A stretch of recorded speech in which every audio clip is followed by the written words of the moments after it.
চাঁপাইনবাবগঞ্জের শিবগঞ্জে পদ্মা নদীর ন্যায্য পানি বন্টনের দাবিতে এক বিশাল সমাবেশ অনুষ্ঠিত হয়েছে। ৫ই নভেম্বর বুধবার বিকালে শিবগঞ্জ সরকারি মডেল হাই স্কুল প্রাঙ্গণে অনুষ্ঠিত এই সমাবেশে হাজারো মানুষের ঢল নামে।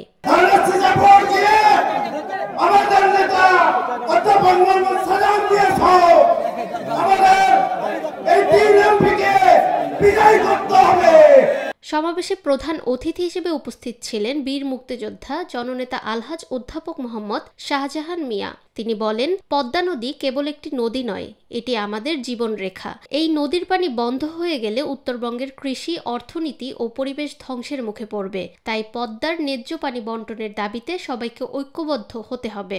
এ সময় আরও বক্তব্য রাখেন আলহাজ মোহাম্মদ হারুনুর রশিদ, আলহাজ মোহাম্মদ আমিনুল ইসলাম সহ আরও অনেকে।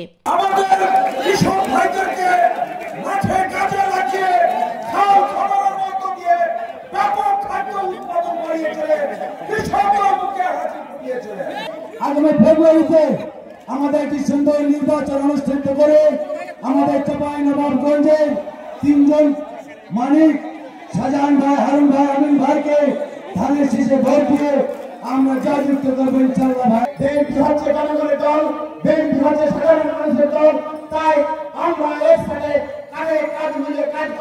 সমাবেশে বক্তারা সরকারের প্রতি জোর দাবি জানান অবিলম্বে পদ্মা নদীর ন্যায্য পানি বন্টনের ব্যবস্থা গ্রহণ ও নদী রক্ষায় কার্যকর পদক্ষেপ নেওয়ার জন্য। শেষে স্লোগানে পুরো প্রাঙ্গণ মুখরিত হয়ে ওঠে। পদ্মা রক্ষার অঙ্গীকারে ঐক্যবদ্ধ হয় শিবগঞ্জবাসী। নিরপেক্ষ, সত্য প্রকাশে আপোষহীন।